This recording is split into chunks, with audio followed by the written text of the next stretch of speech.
नमस्कार। प्रस्तुत है आज का चिंतन। चिंतित अथवा निराश होने से संसार की कोई भी आपत्ति आज तक दूर नहीं हुई है।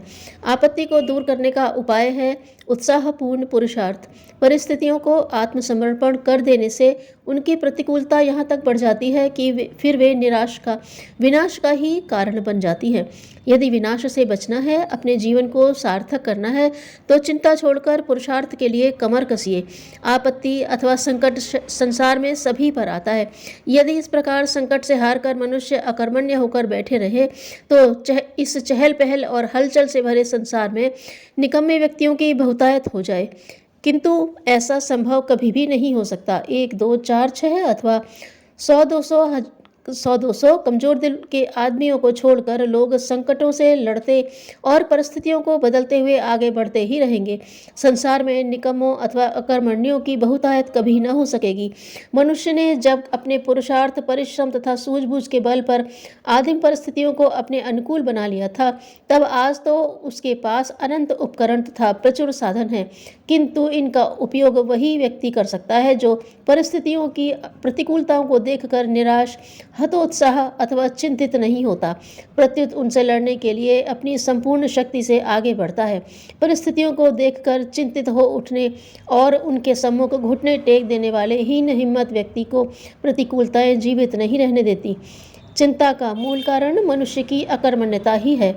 अपने को निठल्ला रखने से मस्तिष्क खाली रहता है। मस्तिष्क के उस अवकाश को चिंता के कीटाणु घेर लिया करते हैं। यह चिर स्वाभाविक है। जब मनुष्य कुछ काम ही नहीं करेगा तो उसे जीवन में बढ़ सकने की आशा ही नहीं रहेगी। उसे अपना भविष्य भयावह दिखाई देने लगेगा, जिसका परिणाम चिंता के सिवाय और कुछ हो ही नहीं सकता।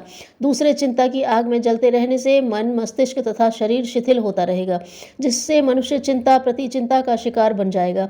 उसके जीवन में चिंताओं का ऐसा तारतम्य लग जाएगा कि फिर उसे उनमें से निकलने का कोई मार्ग ही न दिखेगा। यदि जीवन में काम की महत्ता समझी जाए और एक क्षण भी अपने को बेकार न रखा जाए तो चिंता करने का अवकाश ही न मिले। काम काम को जन्म देता है। इस प्रकार सक्रिय रहने से चिंता के बजाय जीवन में कर्मशीलता की परंपरा प्रारंभ हो जाए।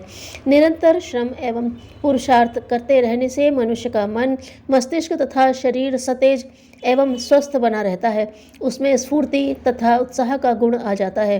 तेजस्वी मन, मस्तिष्क चिंता से ग्रस्त होना तो दूर, चिंता के कारणों को काट कर फेंक देता है। वह एक क्षण भी निराश अथवा निरुत्साह बर्दाश्त नहीं कर सकता। मन, मस्तिष्क स्वस्थ रहने पर चिंता को चेतना में बदलकर सक्रिय बना देता है। चिंता से जर्जर व्यक्ति प्रतिकूलताओं का सामना करने के बजाय किंग कर्तव्य विमूढ़ हो जाता है। वह कोई उपाय अथवा उपकार करने के बजाय चिंता में पड़ जाता है। उसका निर्बल मस्तिष्क अकल्याणपूर्ण ऊहापोह में व्यस्त हो जाता है और फिर उसके चिंता के कारण इतने प्रबल हो जाते हैं कि उनका निवारण एक पहेली बन जाता है। किसी विषय को चिंता का रूप देने के बजाय कर्म का बल देना ही अधिक बुद्धिमानी है। एक बार जब मनुष्य चिंता के कारण को दूर करने के लिए छोटा सा भी उपाय करने लगता है तो बड़े बड़े उपाय तो आप से आप उसे सूझने लगते हैं। दीर्घसूत्री व्यक्ति बहुधा चिंता के ही रोगी बने रहते हैं। अभी का काम अभी पर टालने वालों का मस्तिष्क कभी भी चिंता मुक्त नहीं रह सकता। उनका उपेक्षित कर्तव्य उनके मन मस्तिष्क पर निरंतर बोझ बना रहेगा।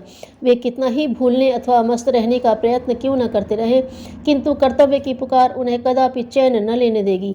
वह उनके मस्तिष्क में निरंतर गूंजती हुई उन्हें चिंतित किए रहेगी।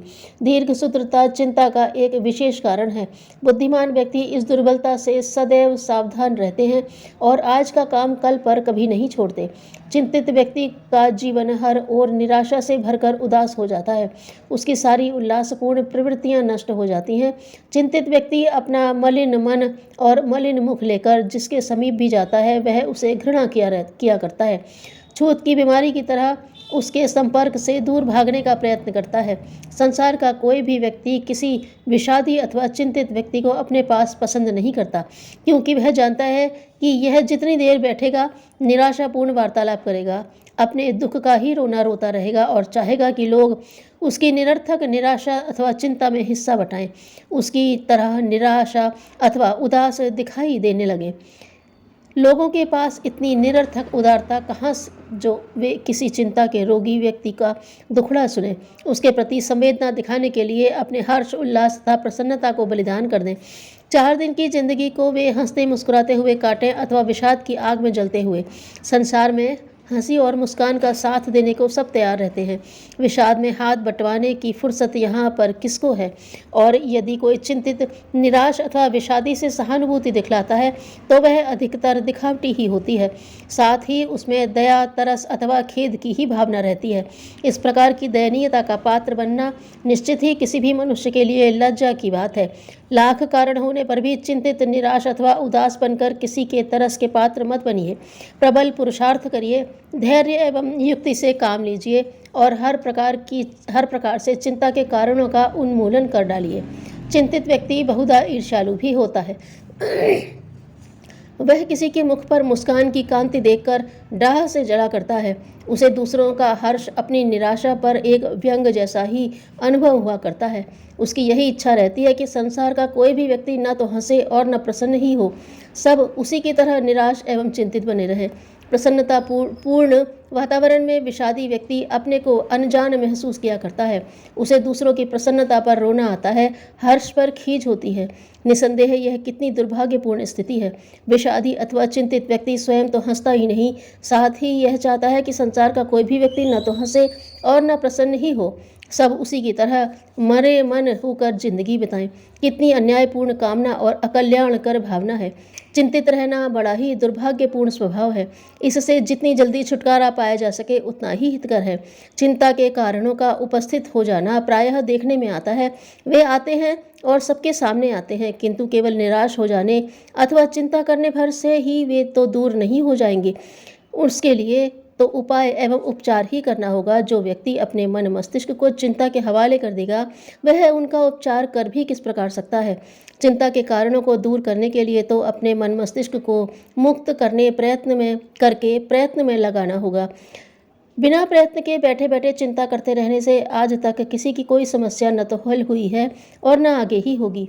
चिंता दूर करनी है तो शांत मन मस्तिष्क से उसके कारणों पर विचार कीजिए और कोई उचित युक्ति सोच निकालिए।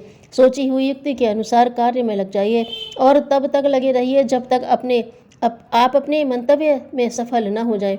निरंतर कार्य में व्यस्त रहने से चिंता करने का अवकाश ही नहीं मिलता। चिंता खाली मस्तिष्क का विकार है। यदि आपका स्वभाव चिंताशील बन गया है तो उसका तुरंत उपचार कीजिए। अभी तक आप अपने जैसे ही चिंतित एवं निराश व्यक्तियों का संपर्क पसंद करते रहे होंगे और शायद उन्हीं के पास दौड़ दौड़ कर जाते होंगे, किंतु अब आप संघर्षशील एवं प्रसन्न चेता व्यक्तियों के संपर्क में आइए।